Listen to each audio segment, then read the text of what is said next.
रमेश, इसमें कोई बुराई नहीं है। सदियों से ये होता आया है।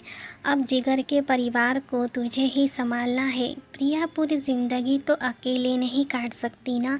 उसके पास बेटा ना होता तो हम प्रिया की शादी कहीं और करने की सोचते, मगर हम अपने ख़ानदान के वारिस को किसी और घर की शान नहीं बना सकते और ना ही प्रिया को उसके बच्चे से अलग कर सकते।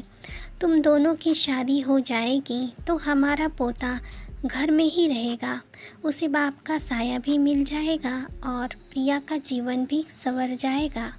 मान जाना बेटा, तेरी एक हाँ इस घर की सारी खुशियाँ वापस ला सकती है। कविता जी ने अपने बेटे से कहा। नहीं माँ, यह मुझसे नहीं हो पाएगा। और रही बात राहुल के सर पर बाप के साए का, तो मैं वचन देता हूँ माँ, मैं उसे कभी पिता की कमी महसूस नहीं होने दूंगा। वैसे भी उसके जन्म से ही भाई से ज़्यादा मैंने प्यार किया है उसे। मैं उसे कभी किसी चीज़ की कमी नहीं होने दूंगा माँ। भाभी का बहुत सम्मान करता हूँ मैं, मगर उन्हें पत्नी की नज़र से कभी नहीं देख सकता। बहुत प्यार करती है वह भाई से, जानता हूँ मैं।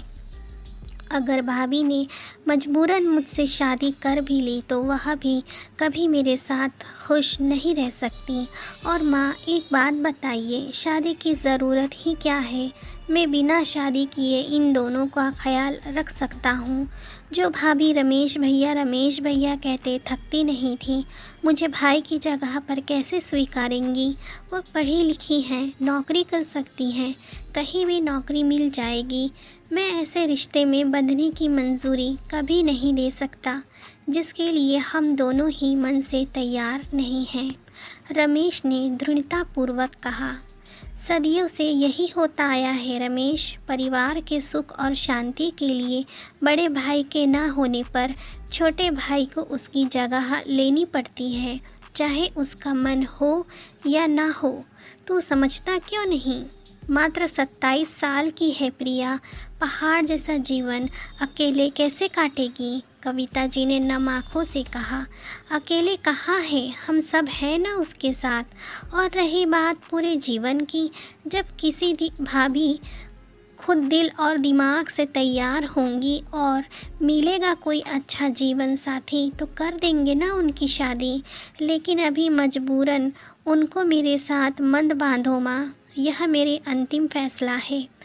अब घर में इस बारे में कोई बात नहीं होगी, सुन लिया आपने? मैं राहुल को लेकर सामने पार्क में घुमाने जा रहा हूँ। रमेश अपने भतीजे को गोद में लेकर बाहर चला गया और कविता जी अपने बड़े बेटे की तस्वीर को सीने से लगाकर रोने लगी, जो अब इस दुनिया में नहीं था। जिगर एक पायलट था और प्लेन क्रैश होने की वजह से जिगर के साथ साथ कई लोग भी मारे गए थे। प्रिया और जिगर की लव मैरिज हुई थी। दोनों एक दूसरे की जान थे। जिगर के जाने की खबर सुनकर प्रिया पागल सी हो गई थी। बीते 6 महीने में अपने 1 साल के बेटे राहुल के लिए बड़ी मुश्किल से उसने अपने आप को संभाला था।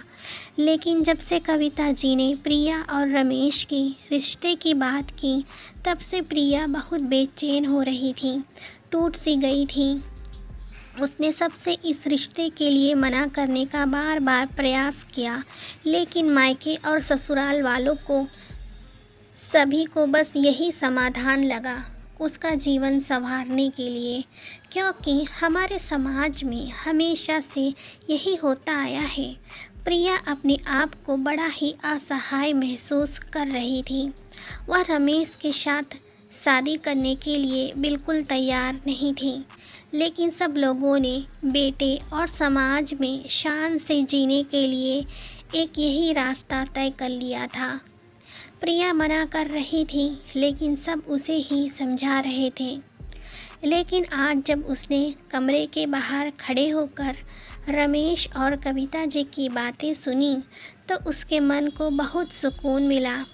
रमेश के एक फैसले ने प्रिया को और अपने आप को एक अनचाहे बंधन में बंधने से रोक लिया था। राहुल का ख्याल रखने के लिए उसके दादी, दादा और चाचा हमेशा खड़े थे और प्रिया ने नौकरी करने की तैयारी कर ली थी, जिससे वह अपना जीवन शान से जी सके और अपने नए जीवन पथ पर आगे बढ़ गई थी। रमेश की हिम्मत और अडिगता ने सदियों से चली आ रही कुरीति को पैरों तले कुचल दिया था। इस कहानी के बारे में आपकी क्या राय है, लाइक कमेंट करके ज़रूर बताइएगा दोस्तों। चैनल पर नए हो तो सब्सक्राइब ज़रूर से करिएगा। मिलते हैं अगली कहानी में, तब तक के लिए धन्यवाद।